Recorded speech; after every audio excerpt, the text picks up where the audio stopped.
Hey guys, welcome back to this channel. In this video, I'll be showing you guys how you can dress up as Moana on Dress to Impress. So I'm going to remove everything except for the accessories adjustments, and I did use some VIP items here. For the hair, I used this hair. It's in the masculine section in all black. Adjustments Z.44 and scale it to 0.43. And then I used this hair in all black, no adjustments, and this hair in all black. Then I use this necklace in brown and this blue in neon.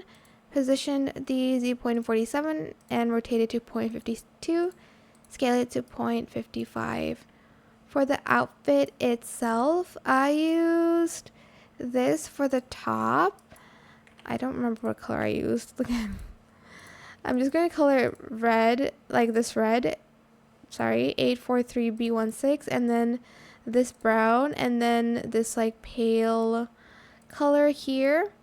And then I'm going to also use this top here, and I'm just going to color it that like brown reddish color.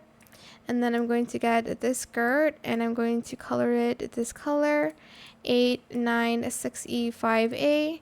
And I'm also going to get the Ella skirt in long, and I'm also going to turn off ribbons, and I'm going to color it the same color as the rest.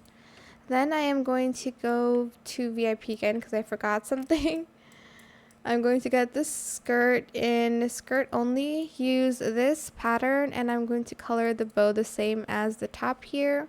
And that is it. I hope that this tutorial was helpful for you guys. Don't forget to like, comment, share, and also subscribe to this channel if you haven't done that already. If you have any more questions about this video, just leave it in the comment section down below. I will try my best to answer them all for you guys. And if you found this video helpful, please click the thanks button as well. That is it. Thank you so much for watching. Bye.